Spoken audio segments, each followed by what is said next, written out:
realinhar e recomeçar. Nós estamos percorrendo versículo a versículo a carta, a epístola do apóstolo Paulo aos Colossenses, a igreja de Colossos. E nós estamos nesse primeiro capítulo, onde ele vem falando coisas importantes, onde ele ora por aquelas pessoas que ele não conhecia, ele só ouviu. E o tema de hoje é obediência prática. O filósofo Søren Kierkegaard, ele conta uma história bem interessante, eu quero que você preste atenção.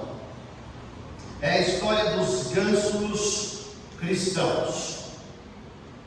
Ele dizia que todos os domingos lá se iam os gansos bambaleando. Já viu o ganso andando? Né? Vai daquele jeito lá, vai para a igreja. Estavam lá os gansos indo para a igreja, daquele jeito engraçado.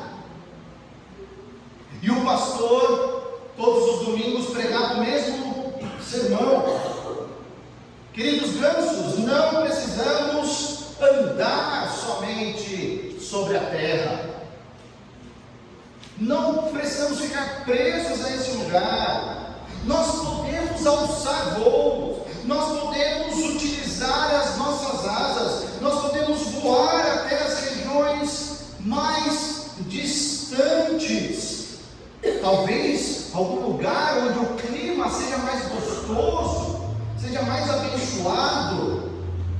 Se nós guardarmos e cumprirmos o que a palavra do nosso Deus diz. E domingo após domingo, os gansos diziam amém. Aquela gansarada fazia aqueles grunhidos lá, e todo mundo batia as asas e falava amém pastor, amém pastor.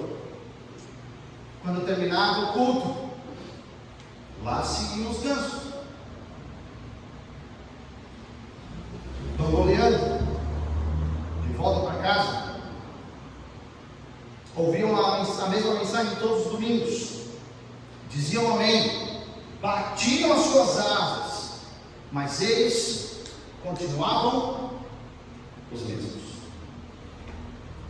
O que nós estamos vendo é sobre essas orações, sobre essa oração inicial do apóstolo Paulo para aquela igreja, onde os pedidos do apóstolo Paulo vão ser em torno de coisas espirituais. Ele não vai pedir por bens materiais, ele não vai pedir por questões físicas, por doenças, por enfermidades, por um emprego, não. Ele vai pedir pelas coisas que são prioridade, por aquilo que é mais importante, por aquilo que deveria fazer parte, número 1, das nossas agendas. Como você tem orado pelos seus irmãos? Quando você ora por eles, quando você se coloca diante de Deus, intercede pelos seus irmãos, pelo o que você ora? O apóstolo Paulo tinha certeza qual era a prioridade dele ao orar ali por aqueles irmãos. Ele queria as bênçãos espirituais para eles. Ele queria cada detalhe dessa grandeza, dessa majestade das bênçãos espirituais para aqueles irmãos.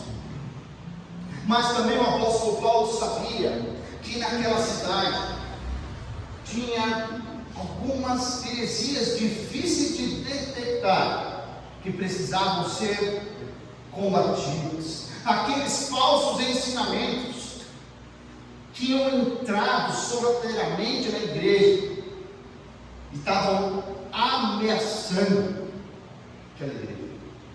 Então o apóstolo Paulo vai se concentrar em tratar um a um desses problemas. Eu peço que você abra o seu Bíblia, conecte a palavra de Deus, talvez ligue aí o seu celular em Colossenses capítulo 1, nós vamos ler o versículo 9 até o versículo 12.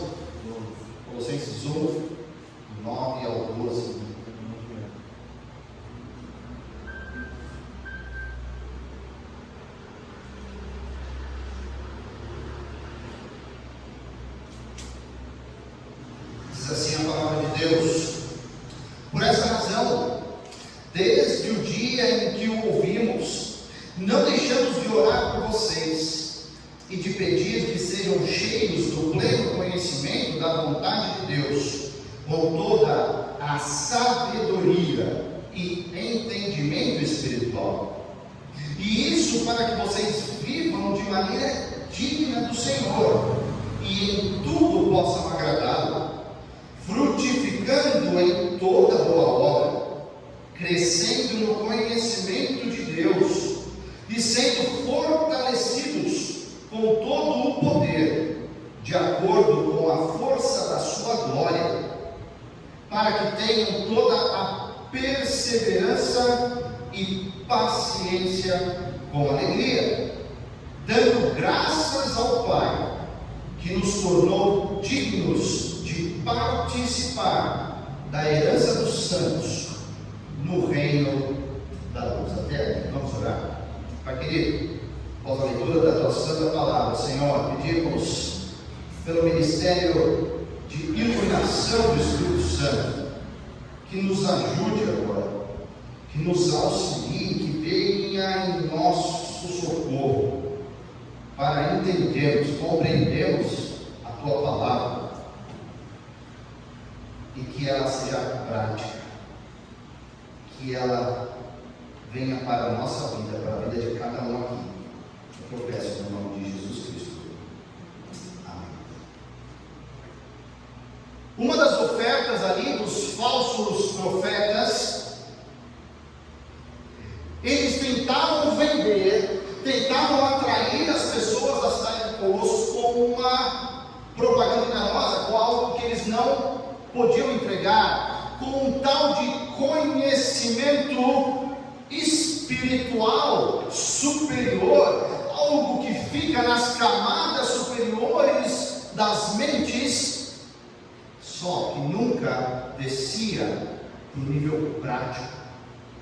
Não fazia diferença no dia a dia.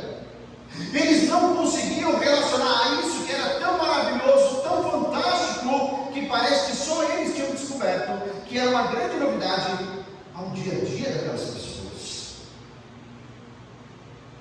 Queridos, na vida cristã verdadeira, conhecer e obedecer andam juntos de mão dadas. Não tem como desassociar conhecimento de prática.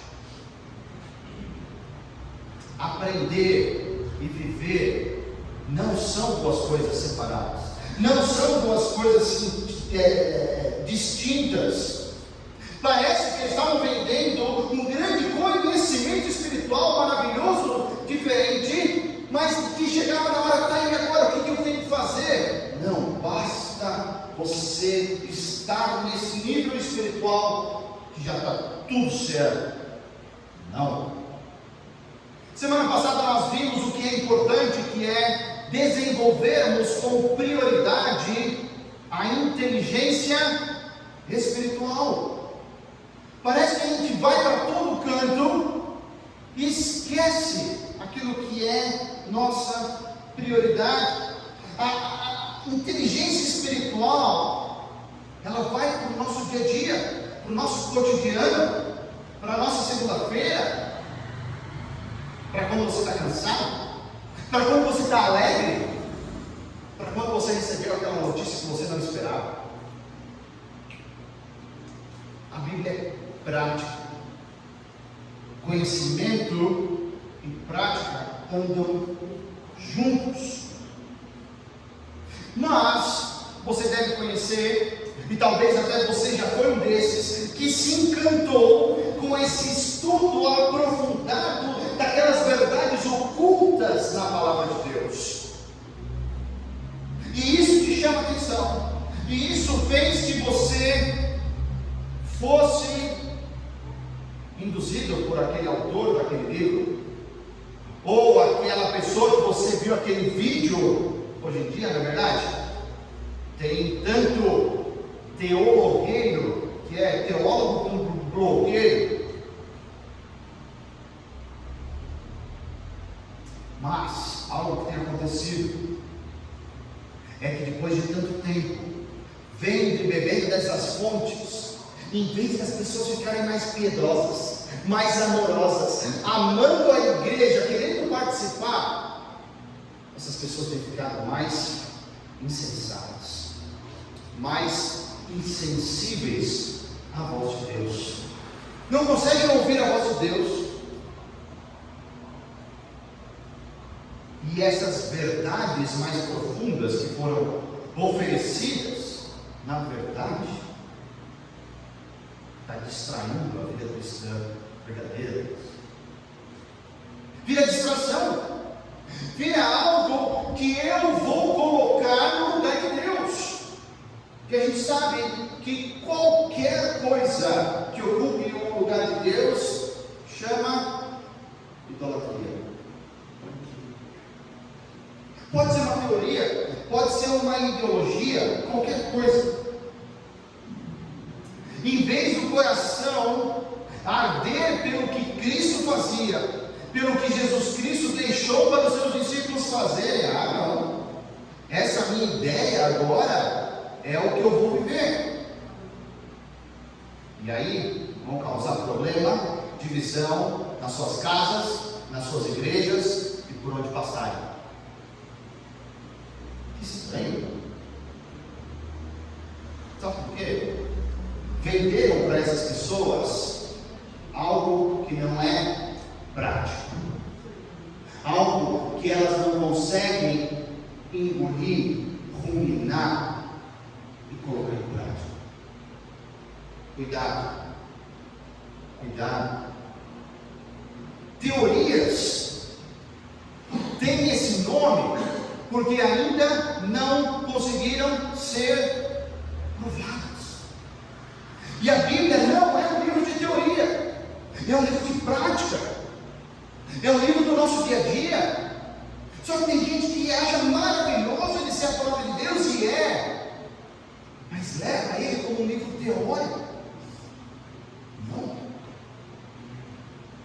Esse caráter prático da vida cristã, ele pode talvez ser resumido em duas palavras: nós vamos andar com Cristo e vamos trabalhar para Cristo. Nós vamos andar com Jesus e vamos servir a Jesus. Tinha momento que os discípulos estavam lá aprendendo. Aí tinha um momento que Jesus fala: agora está com vocês. Eu estou pronto. As duas partes. Que não consegue trabalhar, nós não conseguimos servir a Deus, a menos que já estivermos andando com Ele.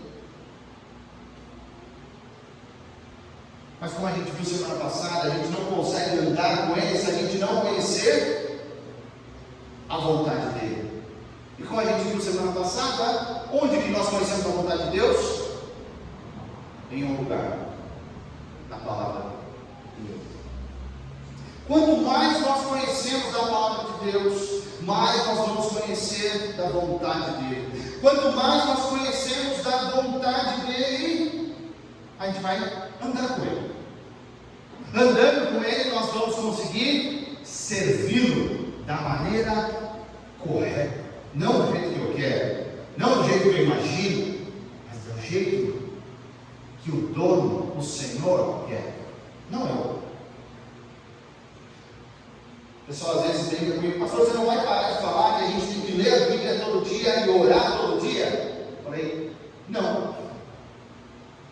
Porque muitas vezes é isso que vai te sustentar. Aquele pãozinho, eu como paulista gosto de pão na chapa e pingado. Todo dia de manhã.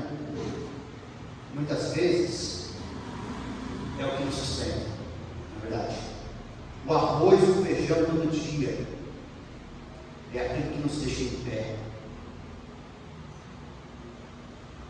Tem gente passando fome durante a semana e chega no final de semana, quer comer como se fosse um banquete.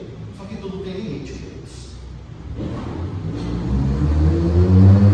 Aprenda a comer todos os dias um pouquinho, para chegar aqui e se deleitar com a consequência de ter comido todo dia um pouquinho. Queria trabalhar nessa noite 3 escolhas que eu e você temos que tomar para então conseguir obedecer. Nós estamos falando de obediência prática. Nós falamos semana passada de uma inteligência espiritual, e essa inteligência espiritual tem que nos levar a uma obediência prática. 3 escolhas que nós temos que fazer. Primeira delas, e nós vamos ficar exclusivamente no versículo 10 nessa noite. Primeira escolha tem a ver com agradar. Com quem nós vamos agradar com a nossa vida. O propósito da nossa vida não é agradar a mim mesmo. O propósito da nossa vida cristã é agradar a quem te arregimentou, a quem te escolheu, a quem morreu no seu lugar. É agradar a Deus. Efésios capítulo 4 diz que nós devemos andar de acordo com a nossa vocação, de modo digno da nossa vocação, de modo digno do Evangelho de Cristo. Nós devemos andar de uma maneira que Deus olha e fala: esse é o meu servo. Se você se recorda do primeiro capítulo e dos primeiros versículos do livro de Jó, hoje de manhã na escola bíblica nós falamos um pouco sobre Jó. E é Deus que fala: está vendo ali o meu servo Jó, homem reto, que seu caminho não se desvia. Isso é o que eu queria que Deus falasse de cada um de vocês, cada um de nós. Isso é agradar a Deus. Está vendo fulano? Pessoa íntegra. O que ele fala, ele cumpre. Ele se desvia do mal. Está vendo ciclana? É um exemplo de mulher. Agradar a Deus. E isso passa muitas vezes, querido, com uma ideia muito equivocada no meio cristão sobre preparo de pessoas para servir a Deus. Como se não fosse importante, como fosse totalmente banal uma pessoa se preparar para servir a Deus. Nós queremos exatamente o contrário, que Deus prepara as pessoas, prepara os seus obreiros antes de realizarem a obra. Vamos recordar alguns exemplos da palavra de Deus. José, 13 anos sendo preparado para o seu ministério no Egito. Moisés, 80 anos sendo preparado para guiar o povo para fora do Egito. O que falar dos discípulos então? Pelo menos 3 anos, e nós contamos os anos porque temos na palavra de Deus um relato de pelo menos 3 Páscoas que Jesus passa com seus discípulos.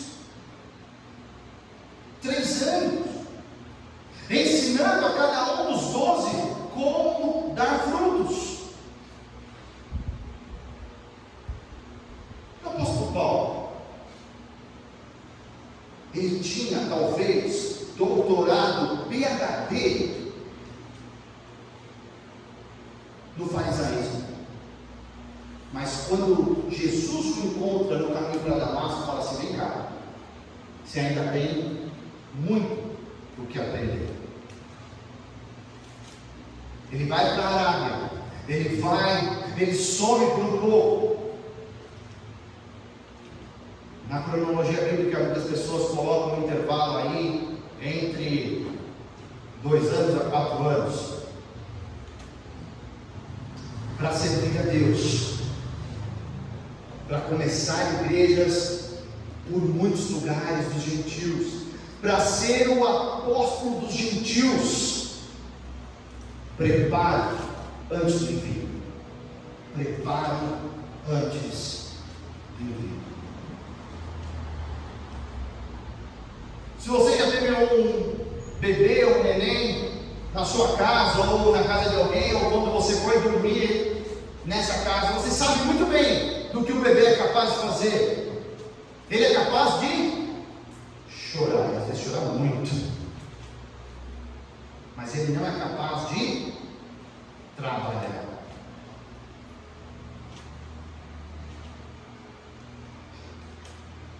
Cristãos recém-convertidos, claro que eles podem dar testemunho da sua fé. A mulher samaritana foi assim: olha, gente, eu não sei quem é esse homem, mas ele falou tudo da minha vida. Será que ele é o Messias? Testemunho. Mas não é desse nível que nós estamos falando. Nós estamos falando de pessoas que vão instruir os outros, pessoas que vão liderar o povo de Deus. E se não passar pelo seu coração antes, se não passar por uma vida, uma prática, isso pode dar muito problema. Quem você vai agradar? É a primeira pergunta, é a primeira decisão desse texto.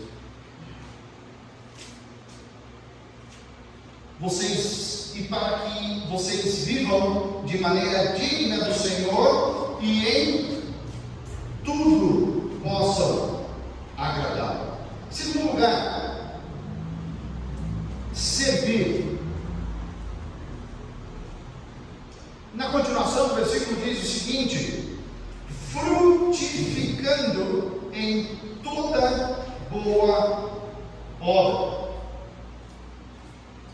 Ao obedecer à vontade de Deus na nossa caminhada, agora que eu estou aprendendo e querendo agradar a Deus, agora que eu sei como agradar ao Senhor, como fazer a sua vontade, porque eu aprendi na palavra de Deus, agora nós vamos dar frutos.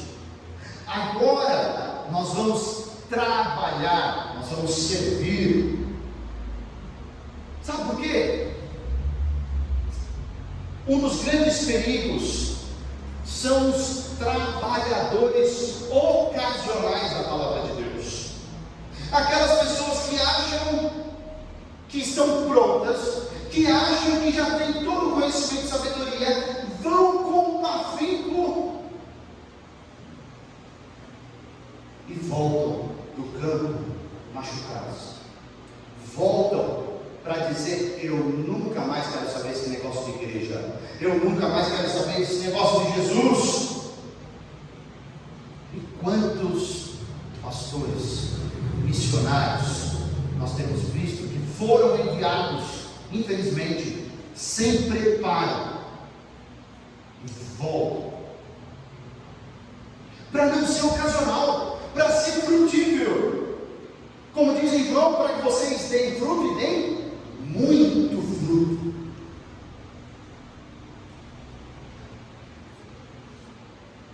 Às vezes eu e você podemos achar, até eu, mais, que a gente trabalha para Deus, não é verdade? Deus é o meu chefe. Na verdade, queridos, Ele opera por meio de nós, porque os frutos que são gerados em nós e por meio de nós não são nossa responsabilidade, não são por causa de algo bom que que tem em mim e em você. É por causa do poder de Deus em nós. Às vezes a gente se engrandece de coisas que tem nada a ver conosco, que vem somente de Deus. Por isso que servir a Cristo vem de uma vida piedosa, vem de uma devoção, vem do meu desejo de querer aprender e ler e não querer parar de conhecer a palavra de Deus e a vontade de Deus. Ou seja, servir a Deus só é uma continuidade daquilo que eu faço normalmente. Não são duas coisas separadas. Não existe eu cristão normal, o meu obreiro, missionário, seja o que for. É uma coisa só.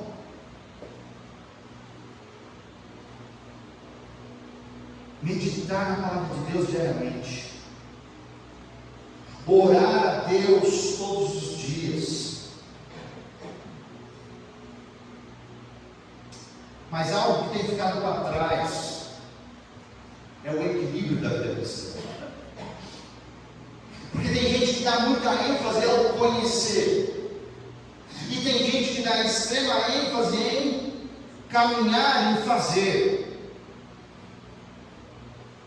Nós cremos que tem que ter esse equilíbrio de conhecer, sim, mas ir fazendo e conhecendo. Eu falo para muitas pessoas: quer conhecer de fato o irmão? Sirva com ele no ministério da igreja. Vai trabalhar junto com ele. Primeiro que vocês vão estar fazendo a melhor coisa que existe, mas você vai ver ele de todos os jeitos. Vai servir. Se existisse esse negócio de gerar mais comunhão, que não existe, que nós já temos toda a comunhão necessária, por meio do serviço junto, é o melhor. É a melhor maneira. Tem que trabalhar. Esse equilíbrio entre essa devoção minha particular e esse serviço público na frente de todos sabendo, é o que me leva a conhecer mais sobre Deus. Não só um jeito e nem só um outro. Um equilíbrio entre quem eu sou no privado e quem eu sou no público. A mesma pessoa. Eu espero que você seja exatamente a mesma pessoa. Segunda decisão que você tem que tomar é a quem você vai servir. A terceira e última é conhecer. E a terceira parte do versículo diz o seguinte: crescendo no conhecimento de Deus. Claro que ele vem numa crescente, ele vem como um resultado das outras partes, e é um resultado abençoado. Depois de você agradar a Deus, depois de você servir a Deus, você vai crescer no conhecimento de Deus. Ou seja, ao andar com Ele, a gente vai conhecer cada vez mais a Ele. Por isso que eu sou fã de carteirinha desse negócio chamado discipulado. Porque não é transmissão de conhecimento, não é estudo bíblico. Discipulado não é estudo bíblico. Discipulado tem uma parte formal, mas é transmissão de vida de uma pessoa para outra, de vida cristã, do que Deus tem falado de uma para outra. Temos as lições, mas muitas das vezes elas vão servir de apenas pretexto para o que Deus quer fazer. Você pode ter a sua agenda fantástica, aí chega Deus com a agenda dele e fala: hoje Ele vai te fazer uma pergunta, Ele vai acabar e vamos tratar só isso. E queridos, está tudo certo. Por isso que quando sempre eu começo um discipulado, eu falo, ó, são 11, 10 lições, mas isso não quer dizer que serão somente 11 ou 10 encontros. Na verdade, na maioria das vezes, chega a dobrar o número de encontros, porque surgem perguntas e tem que surgir, surgem dúvidas, surgem questões do dia a dia, e você está compartilhando vida. Você sabe quando o teu discípulo não está bem, o teu discípulo sabe quando você não está bem, e é para isso que serve discipulado, essa transmissão desse conhecimento de Deus. Por isso que tem que andar junto, tem que andar junto. Outra mentira, outra heresia que estava ali na igreja de Colossos era que a adoração e o serviço são coisas desconexas e são coisas diferentes. Como é que é? Muito desse dualismo entre corpo ruim e alma e espírito bom, onde a minha adoração ela é espiritual, então ela é boa, e o meu serviço, o meu trabalhar, a minha mão, ela é má. Partindo desse dualismo, existe essa exclusão. Por isso que eu bato firme algumas vezes, em algumas músicas, em algumas coisas materiais que tem, que nós temos que ganhar almas para Jesus. Eu falo, muito bem, quando a igreja estiver suja, a alma vai varrer então. Porque a mão não foi ganho, o coração não foi ganho, o pé não foi ganho, não é verdade? Por isso que nós ganhamos vidas completas para Jesus. É do jeito que nós somos, com tudo que nós temos. Vidas. Por isso que a adoração e serviço não estão em lados opostos. Eles são a mesma coisa. Eu sirvo a Deus adorando e eu adoro a Deus servindo, porque eu sou uma pessoa só.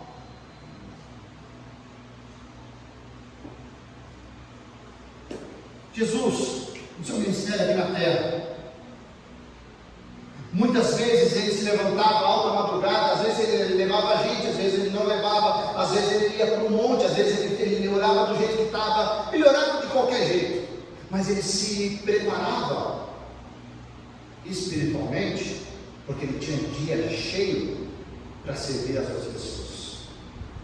Adoração e serviço. Adoração mais serviço. Quando nós nos passamos tempo com Deus, quando nós estamos na nossa devocional diária, quando você está orando ali a Deus, nesse momento particular, íntimo seu, você está aprendendo mais dele, para servir no melhor, para fazer a vontade dele. Queridos, 3 decisões: agradar, servir e conhecer. Qualquer doutrina que vai tentar isolar o cristão das necessidades do nosso mundo, desculpe, mas não é uma doutrina espiritual. Um grande evangelista norte-americano na cidade de Chicago, ele dizia a seguinte frase: toda a Bíblia deve ser encapada com couro de sapato. Como é que é, Moody? Eu não entendi. Porque ela tem que ser prática, ela tem que ir aonde eu for. Ela tem que ir comigo. E naquele tempo, claro, que as Bíblias eram encapadas com couro. Hoje a gente tem diversos tipos de materiais, mas naquele tempo onde tudo era feito de couro, ele falava: é cor de sapato, porque ele tem que colocar em prática, eu tenho que viver, ele tem que estar na minha vida a palavra de Deus. Tem que ser prático. Muito bem, nós estamos vendo desses versículos 9 ao versículo 12. Paulo pediu por inteligência espiritual. Hoje ele falou sobre essa obediência prática. Semana que vem nós vamos ver o fechamento desse terceiro e último pedido que ele faz nessa oração. Mas eu queria trazer algumas perguntas práticas para a gente levar algo daqui para mudar, não amanhã, mas hoje, já as nossas vidas. E a primeira não poderia ser diferente, a não ser essa: a quem eu tenho agradado? Será que eu vivo para agradar a mim mesmo? Será que eu vivo para agradar os outros? Nós, na nossa biblioteca aqui da igreja, tem um livro que pode te ajudar nessa área. Desejo de agradar os outros.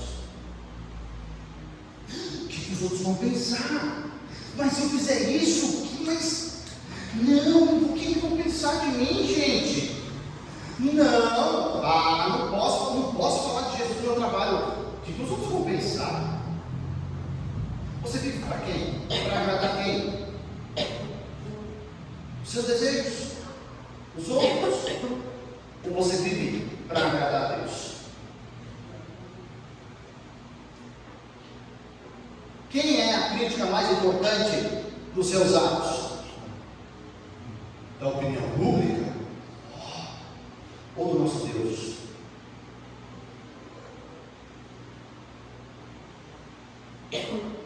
Esse livro está à disposição aqui na igreja. Segunda pergunta: a quem tenho servido? Quem é o meu Senhor? Sou eu mesmo?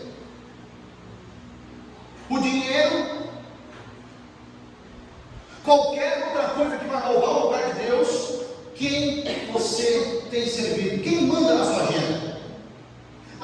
Domingo de manhã não, eu estou muito cansado. Então cansaço manda na tua agenda. Não, domingo à noite tem tanta coisa. Então qualquer outra coisa manda na tua agenda. Quarta-feira tem que orar. Não, mas eu tenho que. Então essa outra coisa manda na sua agenda. Queridos, coloca uma coisa na tua cabeça: você só faz aquilo que você acha importante. Escreve uma semana da sua vida e vê o que você faz. Você vai descobrir o que você acha importante. E você vai descobrir para quem você tem servido. A você mesmo? É impressionante como o cristão moderno acha que 1h30, 2 horas no domingo à noite, se vê na EBD, mais 1h30, outras 2, 4 horas na sua semana são suficientes. Já paguei, está tudo certo, essa semana bati o meu corpo. Que visão mesquinha é essa de cristianismo? Você tem servido a quem? De fato.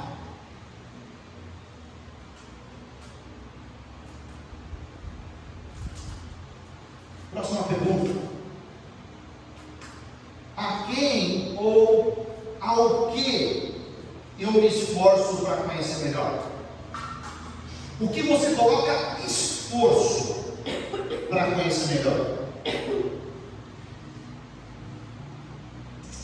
Vou trazer aqui agora a lista dos livros mais vendidos no ano passado no nosso país. Segura as emoções aí. Em primeiro lugar, o livro mais vendido no Brasil chama Mais Esperto que o Diabo. É um livro de autoajuda.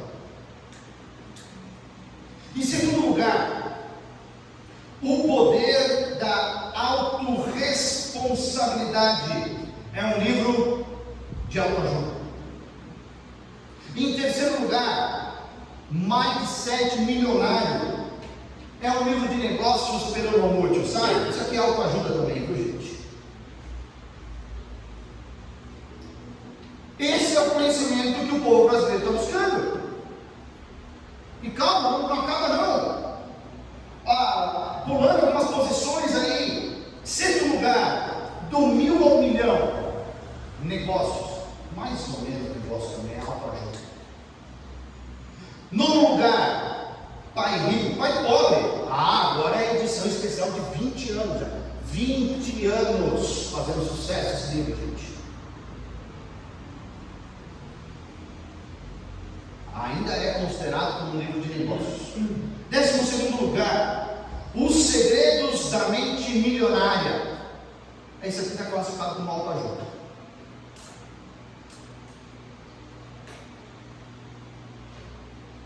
Esse é o esforço que nós brasileiros estamos fazendo para conhecer mais. O pessoal está vendendo. Gente, pare e pense. Você é de uma idade para baixo.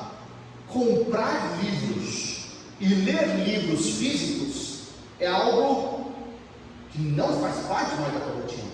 Ou seja, se alguém está comprando, indo a um lugar, gastando dinheiro, ele quer muito conhecer aquilo, não é verdade? Olha o que a gente quer conhecer. Autoajuda. Autoajuda. Qual que é o seu esforço? O que você tem feito para conhecer melhor?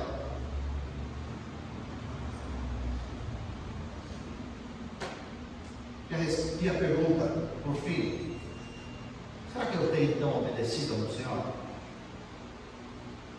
Obediência prática. Obedecer de modo prático significa agradar a Deus, servir e conhecê-lo melhor. Isso é obediência prática, queridos. Depois da inteligência espiritual, obediência prática é agradar a Deus, servir do jeito dele, com preparo e conhecê-lo melhor. Vamos orar? Pai querido, nessa noite eu peço que o Senhor nos envie coragem. Coragem para obedecer, porque creio que meus irmãos aqui junto comigo já sabemos o que temos que fazer. Nos falta colocar em prática. Pai, nos conduz a sermos esses filhos amados do Senhor, obedientes em tudo. É o que nós pedimos no nome de Jesus. Amém.